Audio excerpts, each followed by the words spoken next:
This week on Rain on Your Parade, we talk the WNBA with Dr. Cornel West.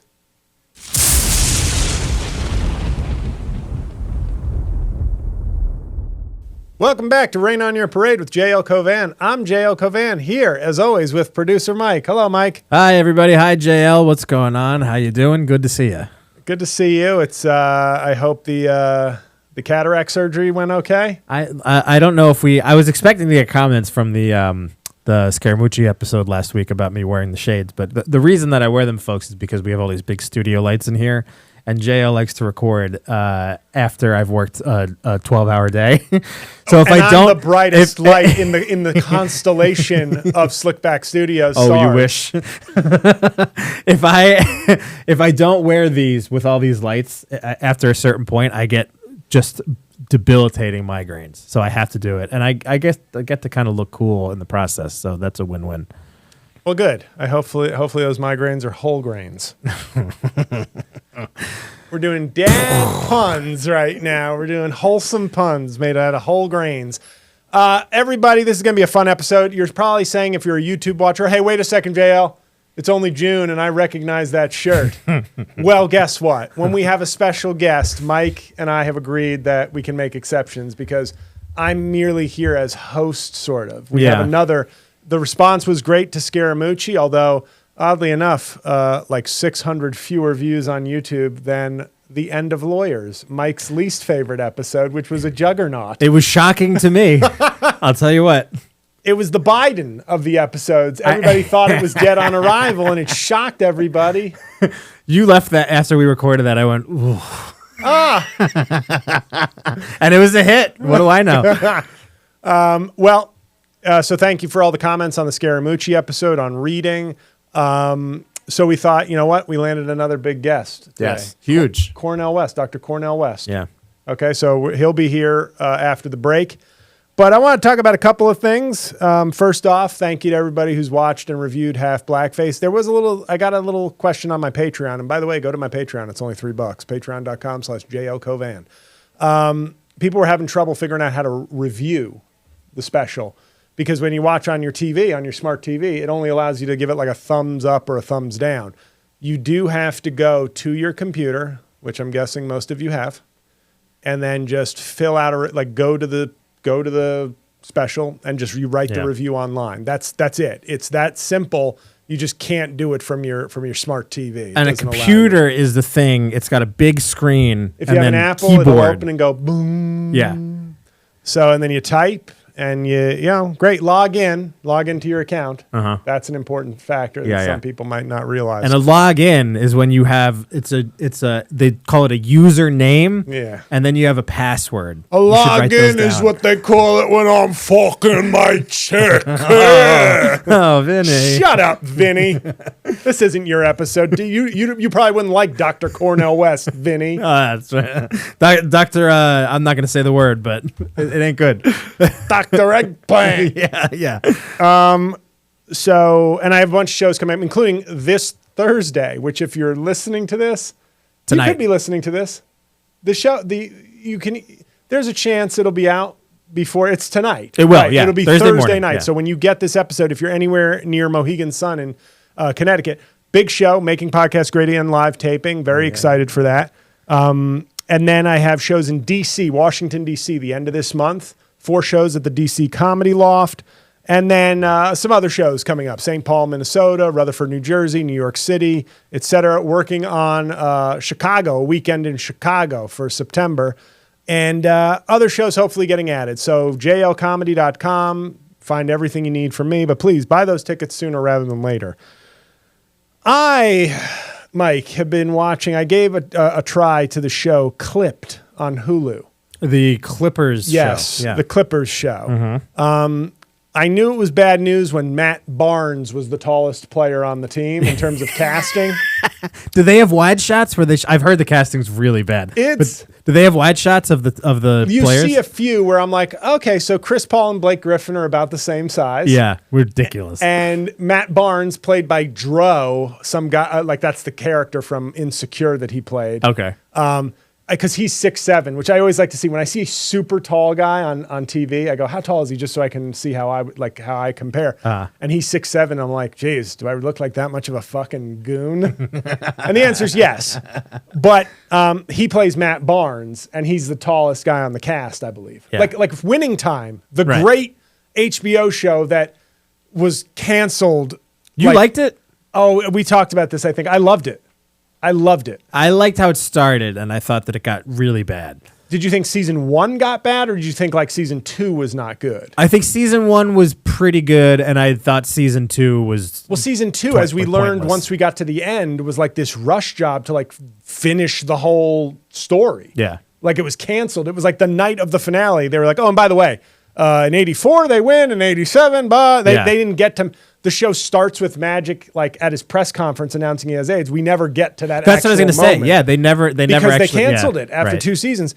I loved Winning Time, from the theme song to the casting. But if you look at the casting's good. Size wise, a 6'6" guy as Kareem is fine when you're a 6'2" guy as Magic Johnson, and everybody was like lined up. Yeah. It was like at least there was that attention to detail.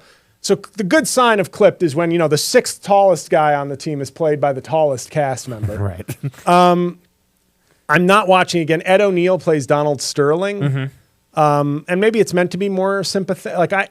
He says, of course, bad things, but he also comes off as kind of a doddering, not such horrible old man. I've heard that he's too likable as Donald Sterling. Right. You're kind of like, I get a vibe. He's giving... back in his day. Yeah. Not like virulent racist. Yeah. But more guy. like, I can say stuff about black. I'm not meaning anything. I love black people. I just don't want, but of course the main thing, the Magic Johnson and don't bring blacks to the game, that there's no way of sugarcoating that. But he doesn't come off the way you'd expect. V. Stiviano is too hot, in my opinion. She was like a little weirder looking in real life. Yeah. Like, why the upgrade? Yeah. Like, why give the upgrade in the casting? And then we get to the great actor, Lawrence Fishburne. Probably the main reason I won't be watching anymore. Really? I'm going to give you my Doc Rivers impression. You know what? I was going to ask if you got consideration. Consideration for what? The part. Of Doc Rivers? Yeah. No, Blake Griffin would have been the guy I could play. I don't look anything like Blake Griffin, but neither does the guy they cast. And at least I'm fucking tall and biracial. Yeah. Well, how tall is Doc Rivers? I guess was a guard, probably 6'3". Okay. When I went to see the Billy Crystal musical with my mom, I took her for either a birthday or Christmas present. And my mom married to a tall black man once upon a time. And Doc Rivers is there. I think he's friends with Billy Crystal because Billy Crystal was like a big Clippers fan. Right? Yeah. And the musical is great, by the way. You can't see it; it's done, but it was actually really good. Yeah, I'm a huge Billy Crystal fan. I am too. Yeah, I just think he's like classically timeless and funny. Yeah. He belongs in that Martin Short company for me, where it's just like you seem super nice, super talented, super chill. Yeah, you're gonna live till you're 100. Yeah, but we go see the show, and at the intermission, or no, before the show, coming down the walkway is of the recently eliminated Philadelphia 76ers, Doc Rivers, and a smoking hot woman. Yeah. And when I say so, I'm talking like 6 foot tall, black, busty model, but who looked like she was like 40. Like he wasn't doing the like, look at me with my 22-year. It was like, you're 62, your second wife or your second, if you're looking for a new wife, early 40s is perfect. And you found one of the goats of that demographic. I mean, just stunning. And he sees me looking at him, and he, height game, recognize height game. Yeah. He's 6'3", I'm 6'7". And he sees me looking, and he goes, "Hey, how are you doing?" And like gives me knuckles. Oh, nice. And then my mom says to me, which is like the greatest night of her life, she leans up, she taps me on the elbow, and goes, "That's what they mean when they say black don't crack." And she was like gushing over Doc Rivers the rest of the night. And so between Billy Crystal and Doc Rivers, I was like, "Mom, get your hands out of your pants." I mean, this is still a family show. But so Doc Rivers, played by Lawrence Fishburne, great actor. Yep. Miscast.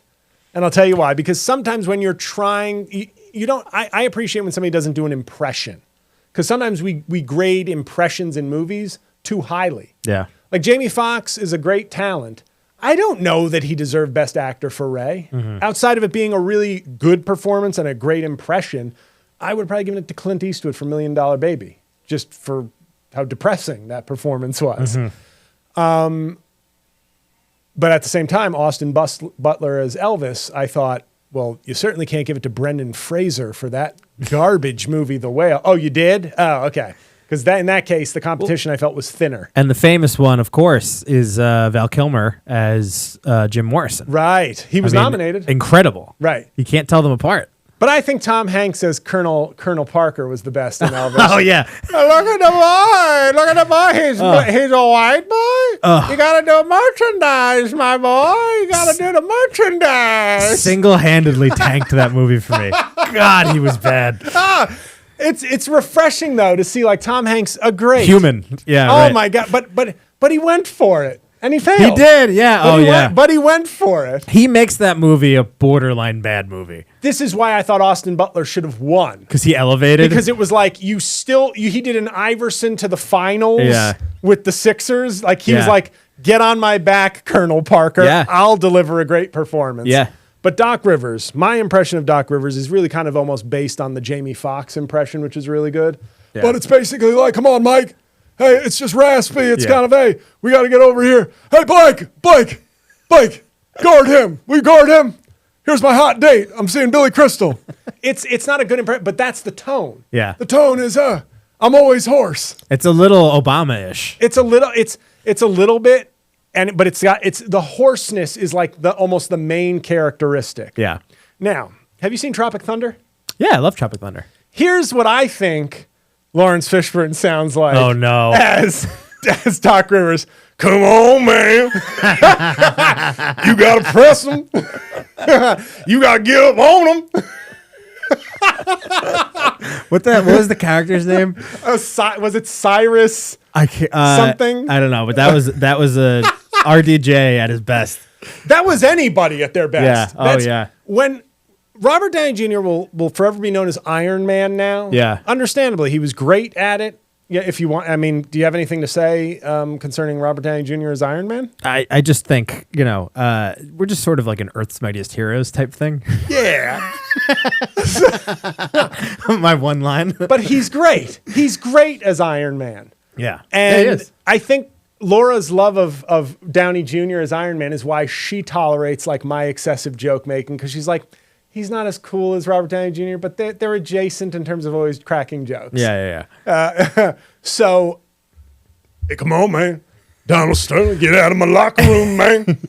I'm exaggerating for the joke. Yeah. But it was like, hey, come on, Donald Sterling, get the hell out of my locker room. That would be my take on Doc Rivers, not, come on, man. We trying to get this banquet. We trying to get these playoff wins. He's like over black. It's not even over black. I'm exaggerating. It's just there are times he's like, come on, guy. Like, it's like his take is this like gravelly, deep, like, well, I don't know what we're doing. Yeah. We're not playing basketball right now, I'll tell you that much. And I'm just like, is this your Colonel Tom Parker? Oh, yeah. It's not quite that. I mean, Fishburne has done a couple bad. Did you see him in, I think it's Rogue One? There's no. There's a Predator movie, I think, that he's in. Oh, really? That he is abysmally bad. Yeah. I remember it's some sci-fi movie in the last like 10 years where I remember being like, this is Lawrence Fishburne. Why is he in this movie? And why I truly hope it's Lawrence Fishburne for your sake. It is, yeah. Okay, yeah. 100% I is. Be like, that was Sterling K. Brown. I'm gonna do some. No. Come on, I know Sterling K. Brown. Press him. You gotta get up in him. I'm gonna find that movie. What the fuck are we doing, man? And we'll come back to it. But can I ask you about the Clippers thing? Yeah. Is there enough story there for a TV show? Well, the thing is, it is truly a limited series because it seems to just be covering basically the hiring, like that season, and then they get right to the playoffs. Like they basically just want to cover. It's almost like, oh, we're going to cover the 2 weeks. Yeah. Of this. It's poorly cast, and I guess you can't direct Lawrence Fishburne really in a mini series like a TV show. Yeah. You just say, we got Lawrence Fishburne. That's a big get. Let him interpret the work how he chooses to. Yeah. So what if I look at this? What if when I'm yelling at the team, instead of saying, hey, guys, get over here, what instead if I go, hey, man, get over here. You gotta get them collard greens. Huh? Oh, God. Of course, I'm just hoping people are laughing at that. That's my exaggeration, just to convey how in times I'm going, Lawrence, you've heard Doc Rivers speak, right? Yeah. Like he'd be better off just like whispering, just to create kind of the right tone of like, guys, get over here. Versus, fuck this. So anyway, that's enough on Clipped. And by the way, it is Predators 2010. He's horrible in it. Okay, good. He's doing like some weird method acty thing. I'm pretty sure he's like friends with the Predators in the movie. I can't really remember, but I remember being like, oh God, this is bad. He's one of those guys, man. He was in Apocalypse Now when he was 15. Yeah. But it was like, how old is Lawrence Fishburne here? 28. Like he drinks the same. He drank the same water as a teenager as like LeBron and Greg Oden. Yeah. Right. Where it's just like, damn, man, how old are you? 19. Whoa. Yeah. Although when you look Smoke? back at you look back at LeBron, you realize how much younger he looked now that you see him as a grown, like an older. Well, nobody middle-aged tops man. Odin. Odin really looked did. 65 years old. Yeah. Going and into the I draft. feel bad. Not that we need to get into this. I feel really bad for Greg Oden to this day. Yeah. He was allegedly an awesome guy.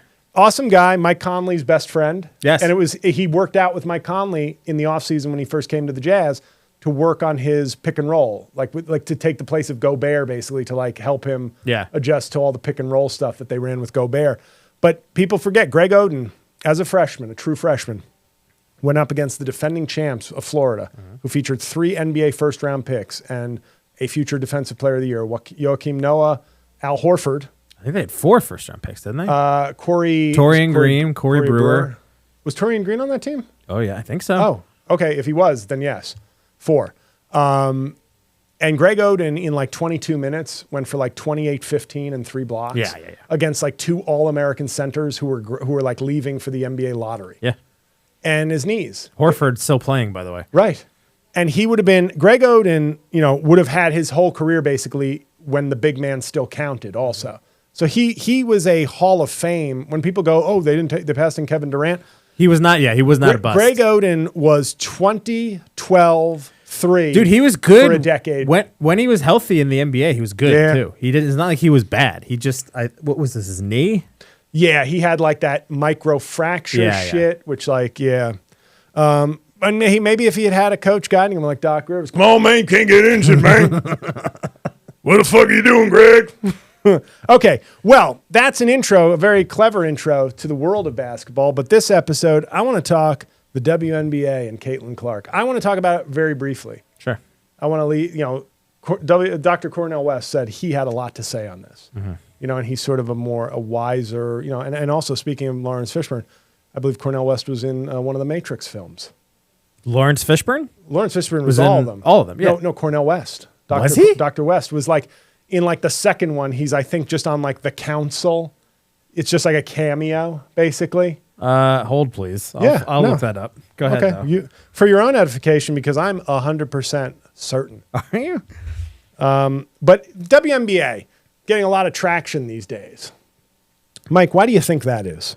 Because there's a little white girl in the league. Well, that's the woke answer I thought you'd give. Why do you think it's we getting the briefly traction? talked about Caitlin Clark like several episodes ago, and I've heard my good friend, my good brother Rod Morrow, the Black Guy Who Tips podcast. I can't compare to Cornel West, but that's my little impression. He'll be here later. Yeah. And you're right. He was in the Matrix Revolutions. Yeah, I know. Counselor West. Oh, okay. He's playing himself. Yep. Okay. They had to edit out his 19-minute speech. Oh, yeah? This isn't even in the script, Dr. West. The Wachowskis just said it. Just run the tape. Let him do what he wants. To my future trans brothers, sisters, the Wachowski siblings. They call them siblings because they went. I had said on this podcast maybe a month, maybe 2 months ago, probably 2 months ago, that the reason I thought Caitlin Clark was so popular, is that her game is the closest to a man's game that a woman can get because of the Steph Curry model, because of how he's changed the NBA. Now, quickness, quick release, hitting the shot. those are skills that can translate beyond, like through gender. Sure. Women can do that. What women can't do is like drop step you and cock it back and slam it and break the rim. Right. They can't do it yet. Yeah. This is a pro women space, so Yeah, right. anything's possible. Right. But not yet. Not yet is what I'm saying. No 360 dunks. No. Yeah. I mean, I don't even think you can get a 180 layup yet. But the point is, Caitlin Clark, to me, because I've heard on different people's podcasts, and this has obviously been a hot topic, and I said, we need to get in on this while it's lukewarm Yeah. for Yes. the algorithm. Yeah. Last week, I'll get you clips in a couple weeks. 2,500 views. This week, 710. But I still wanted to speak on it because I've been hearing a lot of people kind of saying that on different shows, different responses, but sort of why she has become this superstar or why she's so popular or why she's the marquee name, despite not being obviously the best player in the WNBA. And my answer remains, when you watch bigs in the WNBA, it is an unappealing. I'm not saying they're not skilled. I'm not saying they're not athletic. I'm not saying they're not tough. But it's not fun to watch. Mm-hmm. Caitlin Clark is fun to watch. And I had somebody say, everybody, it was Angel Reese. It was that rivalry in the finals a year ago that really elevated it. And that's true to a certain extent. But I wasn't watching the finals because I thought Angel Reese, a player I had not heard of until watching the finals, was going to do something. I was watching because 2 games ago, I'm watching SportsCenter, and I literally was like, what the fuck? Yeah. I was like, whoa, I've never seen that. Now, you could tell me, well, actually, there was a player, but okay, but I'd never seen that. And it seems like I was in the majority with people going, that's different. Mm-hmm. I've never seen a woman player do that or play like that because that looks like what I watch when I watch Steph Curry. Mm-hmm. And so I watched like a little bit of the South Carolina game where she upset South Carolina and had like 40. And I'm like, wow. Yeah. And then I watched the finals and all this. And I remember many people thought, I don't know what your opinion was on this, but I had written that I thought what Angel Reese did, considering the timing, the end of a championship game when you've won, the taunting in game, I was like, no real problem with it. Mm-hmm. I remember saying to people, and I meant it, I was like, I got to admit the sexist in me is like, watching women taunt each other in sports, I'm just like, settle down. Mm-hmm. And I know that's not nice. That's misogynistic. But I'm saying that's my gut instinct. I try to check it, but that's what I felt. I was like, leave the trash talking to the men, ladies. Okay. I'm just saying that was like my gut instinct. It wasn't like I was like, I wasn't like when Caitlin Clark was doing her thing, like, oh my God, that's awesome. Yeah. I was like, settle down. I'm enjoying watching you play, but you don't need your trash talk. Mm-hmm. And then when Angel Reese did it after, like as the game was ending and then like chased her down as like the game was basically over to like taunt her and go like this. And she doesn't have to like Caitlin Clark. It seems like, I think you'd have to dislike somebody to do that. Like, I don't think that's just like, we're friends and we, like Jordan and Magic and Bird never like did that. Mm-hmm. You know what I mean? Because I think there was a respect off the court. And you don't have to respect each other or it doesn't have to, whatever. But when I wrote that I thought that was, I think I said that was like, that was bullshit. And then I had friends, a lot of friends who were just like basically claiming that it was like some sort of race, like some sort of like pro-white, anti-black stance I had because I didn't mind when Caitlin Clark did it. And when I told people that I thought coming at the end of the game was a different scenario, like you don't see that in other sports really, where like the team is like, oh, hold up, before you give me the championship trophy, fuck you. Yeah. Like you don't see that. Yeah. And there's a reason because somebody will get punched in the face in a men's game. Yeah, yeah. If you do that. But okay, but I meant what I said. So people had to have either been calling me a liar or whatever, but I was like, that is how I felt. I felt like it was a different scenario. And a lot of people were saying to me, no difference. And I was like, then show me all the times it happens in men's games if it's really like just doesn't make a difference. You don't see it. Mm-hmm. Okay, whatever. Some people believe me, some people didn't. That's the truth.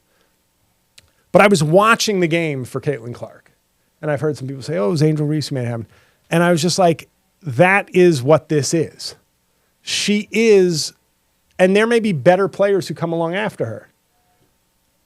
I mean, there will be. It's the evolution of the game. Yeah. She's going to change the game. Just like somebody will come along who's watched Steph Curry their whole life, but is 6'7" and has a 40-inch vertical and jacked, and all of a sudden you're going to be like, this is like if LeBron grew up watching Steph Curry. This is scary. Just like a league full of Kevin Durant's or something. Yeah. But more jacked. Yeah. But Caitlin Clark is like kind of the first step in advance. It's not that she's arrived and ready to dominate right now. But when I watched her, I was just like, well, this is different. And I've been laughing at the commentary back and forth. And then there's some reasonable voices like Rod, the aforementioned Rod, on this. But I think nobody's acknowledging that watching big women play, it's not aesthetically pleasing. The game, the style. There's one person, I did decide to watch highlights of Asia Wilson, who's like the reigning MVP. Very smooth. And I felt like, good, I'm glad I watched her highlights because actually her game, and it's kind of funny if you think the post game is disappearing from the NBA. Yeah. But it's thriving in the WNBA. Yeah. And most of them look like bullyish ninth graders who are taller than everybody else. Like when they're playing inside, it's a below the rim kind of 3 missed layups. Oh, look at me grab the board. Boom. Yeah. Yeah, like just add 20 points, 20 boards on 8 of 31 shooting. Yeah. But Caitlin Clark, like, and I want to get Cornel West talking about this, but I wanted to just speak on it a little bit because I think Caitlin Clark, you're denying the truth. I don't have any problem with anybody flagrantly fouling her, but you're going to have them start to protect her as a league the way they protected like Tom Brady. Yeah. Do you know what I mean? Like the rules will start to be like, if you hip check somebody like and the ball's not around, one game suspension. Yeah, right. All these guys, the great white hopes of these leagues. Right. But I just think she is more than that. Like she is an awesome player and fun to watch, even if you don't watch women's basketball, because her game, like I said, resembles a man's game. Yeah. And before I get my last point is, besides that, Asia Wilson is pretty smooth. Like she got a sick fadeaway, and she blocks shots, and she kind of blocks shots. I'm gonna give her a compliment, like a high school sophomore boy. We're starting to get a little, not college. Come on. Still a little vertically challenged. Yes. But this what's her name? This shot blocker, the rookie. You're not following any of this, right? No. Okay. Well, it's in the news, man. It's my job to be on top of this stuff. Oh, Cameron Brink. She's like the sixth another white floor girl, blonde. right? Yeah.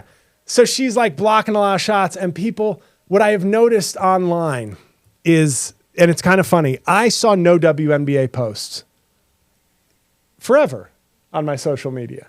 Yeah. And then Caitlin Clark comes along, and now I see a lot, but not Caitlin Clark. I see a lot of Cameron Brink. I see a lot of Asia Wilson. I see a lot of, Angel Reese doing her thing. And I go, this is so performative.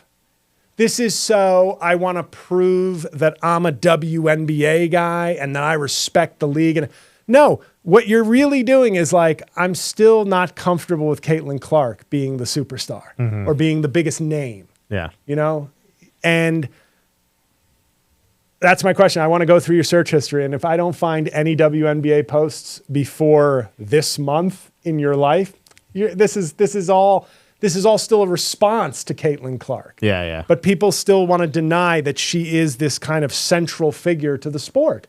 And when people say, well, we'll see if she'll adjust, I go, right. That's like saying, we'll see if Victor Wembanyama gets the hang of the NBA. I think he will. Yeah. I think he's going to be an all-time great.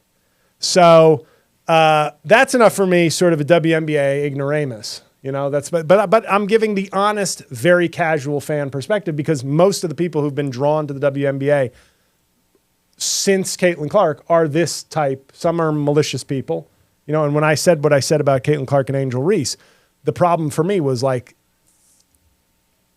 2 hours later, everybody from Keith Olbermann to Dave Portnoy were like, look at this fucking bitch. Yeah. And I was like, whoa. Yeah. Pat McAfee, literally. Well, no, but that was about Caitlin Clark. Oh, yeah. I'm talking about them talking about Angel Reese. Oh, yes. Yeah. So I'm like, this is bullshit sportsmanship. And then I'm like, that's okay to say, right? Yeah. Not when you get lumped into the algorithm with, Dave Portnoy and his like racist Boston accent going, she's a piece of fucking shit. Yeah.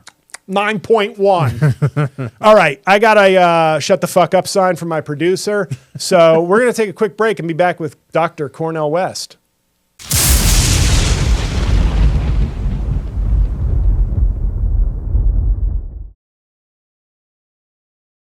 And we're back on Rain on Your Parade. It's Mike stepping in for JL, who just ran out for a few minutes. We have a special guest in the studio. We've been excited to have him in, and I can't believe he's here.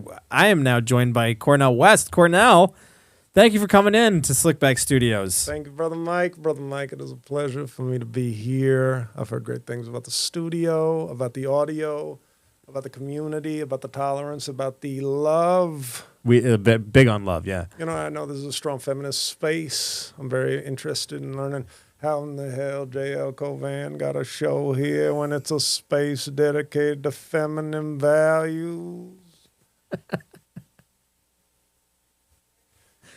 I kid the brother J-L Cauvin, one of our best biracial people. Gets a little aggressive sometimes. Yeah. Gets a little self-righteous instead of self-reflective. By the way, Brother Pauly Shore Yeah. stole that from me. Hey. You said the weasel's your thing? You know, they called me in college, they called me the weasel, but I don't want to say why because, you know, I'm now a man of God, a man of faith, a man of the Bible, and in college, I might have let the weasel get out of the cage, if you know what I boy. mean. I know you know what I mean, Frank. Brother Mike, I hear you're a lover, a Lothario, and a legend when it comes to loving the ladies. They call me a little cool C. Have you heard that? That's what I've heard. I've heard my Italian brother. And we have to embrace. Yeah. Not just sexually, but spiritually, Mike, spiritually. Because we're in a tough time right now. We're in a tough time. Yeah. Yeah, well, because Biden is running this place into the fucking ground. You know what I mean? It has been a failed administration. He's run a horrible campaign. I have to say that's why I want people to go to cornelwest.com. Go to my website. You'll find all that you need to find about a campaign built on love, peace, strength through community, not through bombs, Mike. Not through bombs. Not through bombs. Yeah. You can't win peace with bombs. You can win destruction, death, and devastation. Now, if I wasn't a man of the cloth, a man of love, I might have gone from love to litigation against Pauly Shore for stealing my cadence. I think you should have. You would have won. I would have won, but you know what? We have to win the peace. I'd rather win peace and love than litigation.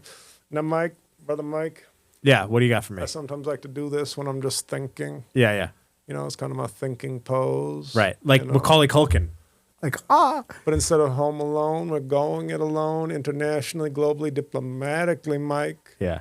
We need to bring our Gazan brothers, our Gazan sisters, our property brothers. Yeah. We need to bring them in too. And they come in a pair like Noah's Ark. Yeah. They come to your town. They show you the house. It's a message. Message. So I came here today. I didn't want to do too much politics today. I want to talk about the WNBA. Yeah, JL had a few thoughts before you got here about Caitlin Clark and the hype around it right now, but I can't wait to hear your thoughts about it. I didn't even know you were a sports guy. Oh, I'm a very big sports fan, Mike. A very big sports fan. You know, I was around when Dr. James Naismith invented the game. Oh, that's right. Yeah, yeah. I'm from the future. I'm from the Matrix. So I could time travel, Mike. But Naismith was it's a past, isn't it? Well, that's the past, but time is a flat circle. True Detective, look it up. Brother Matthew McConaughey spoke some real truths, not only in his novel, but in his great fictional work, because when we look at fiction, Mike, we can find some of our greatest truths in fiction. Fact has become fiction, Mike. I think we'd all agree. I know on the Coscarelli rules, they think Sleepy Joe Biden is asleep at the wheel and letting progress pass him by. Uh-huh. We have to grab progress and we have to advance it ourselves, Mike. But on a lighter note, I want to talk about the WNBA because I think through the WNBA we can see through basketball what's really going on in our country, Mike. Yeah. And what is really going on? We have a Caucasian sister who's talented, tenacious, and tall. Yeah. You got to do threes, Mike. Yep. And like threes, I speak in threes, and Caitlin Clark shoots threes. Big time. And I think what she's doing for the women's game is great.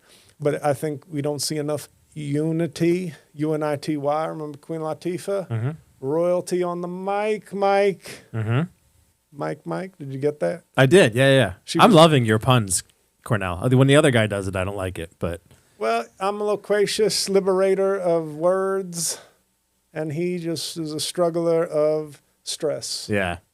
So, but I think what we have to do is we have to accept Sister Caitlin Clark and realize this is a great opportunity to have openness, to have acceptance, and to have forgiveness. And I think Angel Reese is acting a little bit like a devil, Mike, like a devil, not an angel. We need her to be an angel of peace, not an angel of technical fouls and hostilities through the media, which, as you know, Mike, you know better, they're corrupting our youth. They're not telling us the truth. And sometimes you think you're getting a respite, arrest, and relaxation from the sports pages, but you're getting the same thing. They're giving you the same dose of false news, fake news. But I don't like to say fake news because you know who says fake news, and we are certainly not in the camp of that fascist, faker, philanderer. Yeah, Donald Trump, he's not your guy. No, Donald Trump. No, I pray for Donald Trump. Yeah. You know, you got to pray for your enemies, Mike. That's right there in the good book. But just because I pray for him doesn't mean I need to support his fascist, neoliberal, neo-aggressive, neo-fascist, neo from the Matrix Yeah. philosophies. So I think what we need to see in the WNBA now, I love seeing our great sisters like Asia Wilson, beautiful, smooth player, very talented, very tall. You know, if you measure me from my fro, I'm still shorter than Asia Wilson. But I think what we need to do now is we need to show love and acceptance to Caitlin Clark. I think it's got to be bigger than the game. I think we're at a point in this country where people need to put away their petty differences. You know, how you harass J-L when you want him to end a segment and you don't do it. Wait, so I shouldn't give JL a rap sign anymore? Well, I think, you know, I saw J-L. He was in the bathroom and he was saying, I wish Mike would just be gentler, kinder, and more empathetic when asking to shut down segments that he cares deeply about. He takes many trains out to Brooklyn, and he has a lot of time to think about the things he wants to say on this show, Mike. So let me just get in my thinking pose again. Can you vamp? I think they call it vamp. Do you have anything you want to say?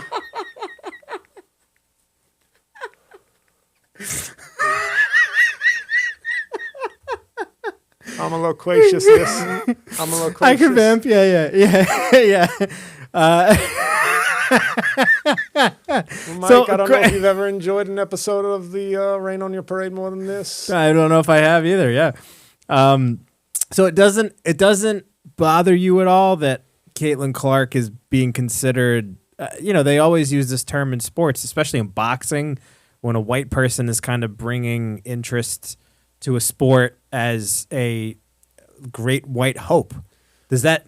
You're also a wordsmith. That doesn't bother you at all? No, and I'll tell you why. I understand we have to be on guard for the great white hope. In Right. fact, Donald Trump is almost the great white nightmare. The Yeah. retribution he promises to bring to his enemies. He's the great white nightmare. And we have to be on guard for that. But unlike so many great white hopes who were just manifestations, mythologies, and masturbatory inventions of white people who were motivated by racism to promote people who didn't deserve that role. Caitlin Clark is deserving. So she's earned it. She is talented, and I think by calling her a great white hope, you lump her in with all those racist manifestations of the past, whereas we have to credit merit no matter what the skin color, no matter what the skin color. And I want to take a page. I think what Caitlin Clark can be, you know, Nelson Mandela, Yeah. one of our great people, one of the great orators, one of the great men of peace. I called him a warrior of peace, Mike. Yep. You know, instead of Joe Biden, who's a peaceful enabler of war. Or a piece of shit. Well, I read the good book. I'm not going to use that kind of language to describe Brother Biden. Okay, I think Brother Biden is running a bad campaign, doing a poor job. I don't think he, at his core, is a bad man. Yeah, even despite Gaza. Me Gaza, Sue Gaza. It could be, we have an infrastructure in this country, Mike, Democrat, Republican, Independent, who have enabled this for generations. It's not just what Joe Biden is doing. Joe Biden is almost a tool within the system. He's not create the system. Mm-hmm. He's within the system. We want to break out of the system. That's why I want people to go to CornelWest.com and support my independent candidacy. But what I will say is Nelson Mandela, he had the majority in South Africa. After apartheid, he got out. He could have been filled with a lot of anger, Mike, a lot of righteous anger. Nobody would have blamed him if he had that anger. But he came out with love. He came out with peace. And he brought the white people to the table. Mm-hmm. And that's what I want to see happen in the WNBA. I want to see Asia Wilson. I want to see the leadership. I don't trust Diana Taurasi. I don't either. I can tell you that. Yeah. I think Diana Taurasi is a little upset that her day may be passing. Mm-hmm. And unlike Caitlin Clark, who was a great passer of the basketball, Diana Taurasi doesn't want to pass that great white legend onto a new generation. So do you, I mean, I don't know if you saw the news, but Caitlin Clark did not make the U.S. women's team. Diana Taurasi is on it. Obviously, she's a Hall of Fame talent, one of the great women to ever touch a basketball. But a lot of people are saying that might be a legacy pick over Caitlin Clark. Do you have a problem with her being left off the team? Well, I don't know that, even if they had not put Diana Taurasi's bitter ass on the team, I think perhaps you would have seen somebody else also get a spot. Doesn't mean that it was Caitlin Clark's to lose, but she was obviously one of the top people considered. I miss Sue Bird. Can I make a confession to you, Mike? Yeah, please. I was always a big Sue Bird fan. Yeah. Very disappointed when she came out as a lesbian. Not because I don't support our LGBTQ brothers and sisters. I do to the fullest. Mm-hmm. Let her live her truth. Let her be happy with Megan Rapinoe. I encourage that. I enjoy it. I endorse it. I support it. But Cornell South wasn't thrilled when that long-legged cutie came out as a lesbian. That's all I'm saying. You still got Kelsey Plum, right? She's got him. You know what? I'm not much of a singer, but when I saw her man do a horrible, horrendous, and horrific song on the internet, I said, I don't want to go anywhere near Kelsey Plum's Peach because it might turn me into some crooning auto-tune moron on the internet. Yeah, he's retiring, that guy. Hopefully from everything.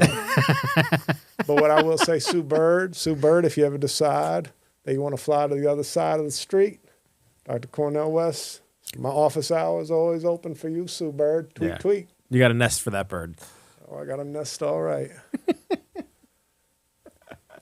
So, what I think we can do is, because women have become powerful, potent, and another word that starts with P in our society. Were you looking? Was I supposed to give you the third P?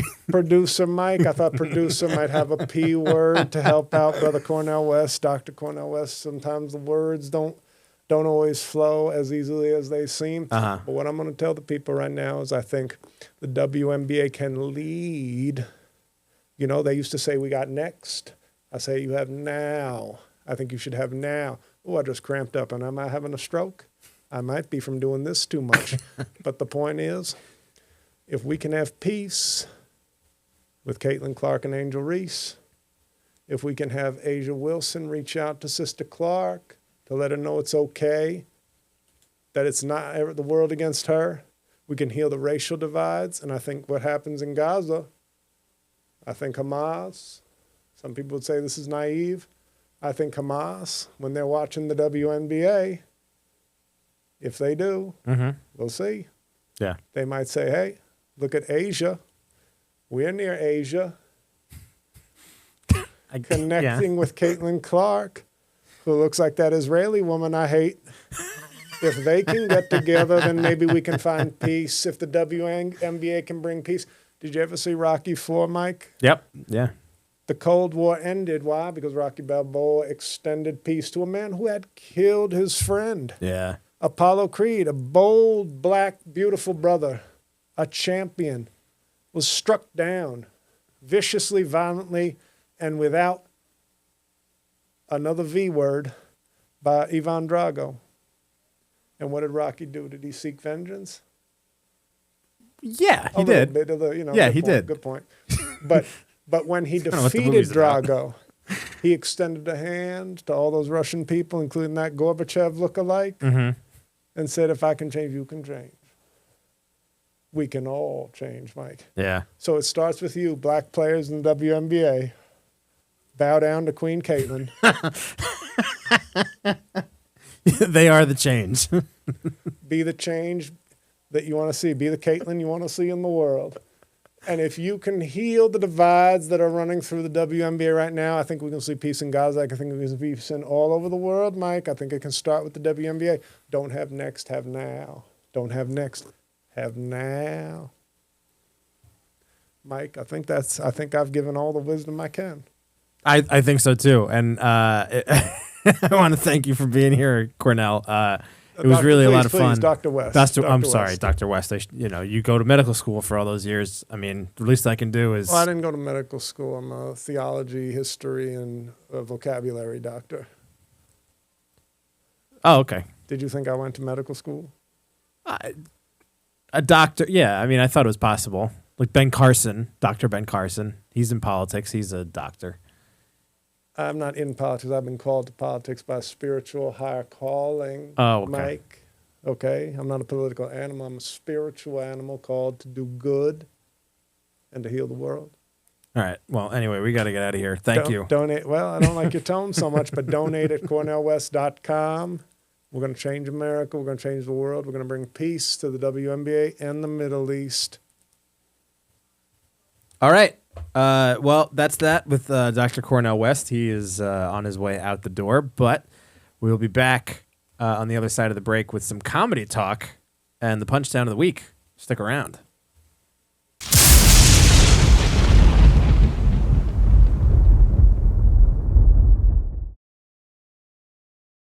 And we're back, Mike. I mean, Dr. Cornel West, what can you say? I wasn't expecting him to say some of the things that he said, and my God, I guess you can never count that guy out because he says what's on his mind. You know, underneath that big fro is a big brain. Yeah, and a bold free thinker. Yeah, and that's why we're a guy in the Matrix. Yeah, and that's why we're considering endorsing him for president. Yeah, sure. You know, I mean, at this point, fine with me. Yeah, I mean, just my two things are: do you want a ceasefire, and do you have a large vocabulary? And I think those are the two most important things for me for America's future: vocabulary and Gaza. Yeah. Okay, so the punchdown of the week this week is kind of on topic, which is good. I made a joke because out of context there was an Angel Reese quote, which was kind of like everybody's talking about Caitlin Clark, but like, you know, I'm part of the reason why people are watching now too, which many people scoffed at, including me, to be honest. But 40% on layups is not must see TV. But anyway, I wrote after Porzingis had that great game one against the Mavericks. Yep. I wrote, without Angel Reese, I don't think we are talking about Kristaps Porzingis tonight. Yeah, a lot of people got the joke. And a person wrote back to me, a follower, nor without Phil Jackson. You know, because Phil Jackson, drafted him, and then like he was unhappy in New York, so he's been to a bunch of other teams. So, yeah, no, that's okay. Yeah, if we're doing like, if we're accepting the fact that maybe Angel Reese is why we're talking about Kristaps Porzingis, then I'll take fact-based replies. Yeah. Oh man, you are the punchdown of the week. I'm not going to identify him because his name. It's a non-malicious comment, but it's a classic punchdown of the week. It's like it's the oblivious category where you're like, oh, I forgot you're a comedian and this was a joke because I thought I'd fact check you on a joke. And as far as special, I want to recommend. This one shocked me, Mike. This one shocked me. Did you find some of my old YouTube clips? No. But I was on Pornhub and I thought I saw a couple. And it was on Amazon Prime. And I remember I'd heard this comic get interviewed on the New Yorker podcast, which is a kiss of death for me, even though I'd love to be interviewed by the New Yorker. Because the last time I remember the New Yorker making a bold, big comedy proclamation, they had this Australian woman on. And her special was coming in like 3 weeks to Netflix. And David Remnick, the dulcet-sounding, brilliant editor of The New Yorker, basically was like, and it's going to change the way we see comedy. Hannah Gadsby's Nanette. Is good. And you know what? They were right. They were right. The New Yorker was not wrong there. But I don't want to live in a world where the New Yorker is calling the shot on comedy. Yeah. Like, I don't want them to be the ones who are like, and now from this person, a very thoughtful, unfunny special that will change comedy. No, I'm more comfortable when Vulture does it. And I am not comfortable with that. That fucking digital rag, that digital PR fucking cum dumpster of like, who do you want? You're an agent. Who should be on our list? Best specials of this weekend. Awful, awful. Scavengers indeed. Yeah. Vultures. Yeah. So I hear this man on New Yorker and I'm like, well, he's done some funny things. He's a well-known comedic persona, but I don't like the tone of this podcast. It's like very like I'm dealing with grief and loss and I'm going, oh, great. So everybody now has to do the profound special. Mm-hmm. It can't just be fun. It's got to have the theme and it's got to be profound and it's got to be, And it was Marlon Wayans. Ah. And I'm watching and I see it on Amazon. And I go, well, I need something to watch. You know, like this is a segment of the show. And it's called Good Grief. Mm-hmm. And I turn it on and I'm like, I did watch Joe Coy's new special, which I was not, and I know I've worked with Joe Coy, very nice to me. I have loved so much of his material. I didn't think this one was really, Mm-hmm. I was like, oh. So I decided to watch Marlon Wayans' special. Be like, well, you know, I don't want to spend time going, here's why this one wasn't good and why you should watch his other work. Good Grief is so fucking good. Yeah. It's so good. And I was stunned. It's vulgar, but it's not it's vulgar with purpose. And I'm watching this special and he's doing a bit about, and it's very, I'm at the age now where you can sort of relate to it in terms of taking care of older parents, either being around that experience or in that experience. And he's talking about having to change the diapers of his parents. And I don't know if that's true. You know, it seemed like it was true, but you don't know. It could be, but I believe it's true. And he's talking about his father's dick. And I did not expect to howl with laughter. Like because I was like, okay, this is like lowbrow stuff. But he's doing a thing describing his father's dick. And he's like, it's so weird. And it was like at the head, it was like turned the wrong way. It was like, it looked like John Wick had like broken the neck of his penis. And he's doing this whole thing and he goes, it looked like his neck needed one of those like spine stabilizers that people have after and he took the stool. And in the greatest non-hump usage of a stool on stage in comedy history, he just put it over his head so it looked like one of those spine stabilizers. I'm telling you, it is so funny. And I really was not expecting it. And he gets profound at the end, but he does the thing that's so important to me. He never loses the funny. Mm-hmm. He never goes, for this 6 minutes now, I'm going to tell you a deep emotion. He cries a little bit during like the setup for, you know, because he probably was emotional. Mm-hmm. He's talking about both parents dying. But he never lost the funny. He never allowed it to become like, and now, so you give me a standing ovation, I'm going to end with profound bullshit. It was still about laughs and being vulnerable, but like keeping funny first. So Good Grief, Amazon Prime. And hey, guys, while you're on Amazon Prime, why don't you check out Half Blackface by yours truly? It's streaming free there as well. And maybe then after, go to your computer, log in, leave a 5-star review for Good Grief. And mine. Jesus, I got to walk you guys through everything. Marlon Wayans should be paying for this promo. You know what? Here's what I'm going to say, okay, to my many naysayers in this very room. Yes. I spit the truth.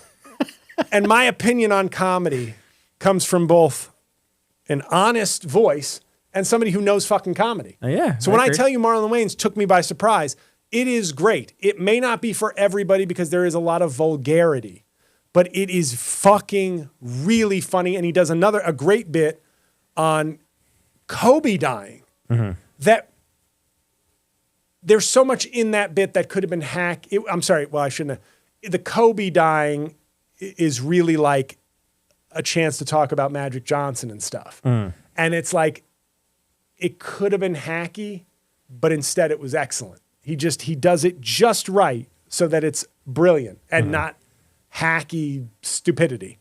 Good grief, Marlon Wayans. You don't have to pay me. If you paid me, this wouldn't be the podcast that it is. But you know what you do need to do? You need to go to our YouTube page if you guys are listening to the show. Subscribe to JL's page.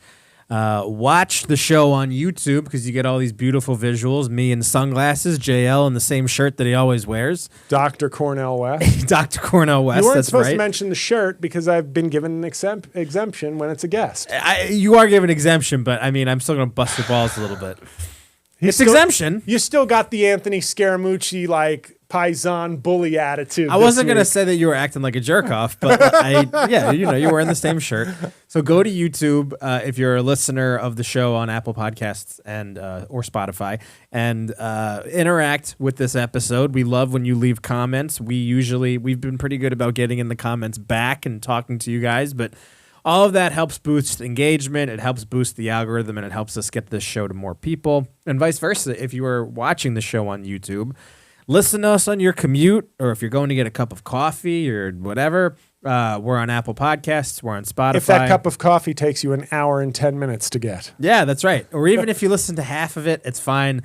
If you're grinding your own coffee beans and doing like a slow pour over or something, it's perfect. So those are the plugs, and that's it for me on this end. That's all I needed to I need us to make money, so I need to. Yeah, no, absolutely. I need to get them and I just love some more consistency because people, I get if you want to pick and choose episodes, but I think what we're doing here is generally worth listening to every week. I do too. Some people have been surprised when they hear something and go, I wasn't expecting because if you listen to it, Mike keeps me on the straight and narrow, tries to. I try. Versus the maudlin hour and a half sessions I would do by myself when it was Righteous Prick. So he's guiding me. Tying a rope around her neck in the other room. And so, we'd love and as much support as you can give the show and YouTube and reviews and all that are greatly appreciated. So, do it, folks. We appreciate you. Another fun episode in the books. Thank you, Dr. Cornel West, and we will see you next Thursday.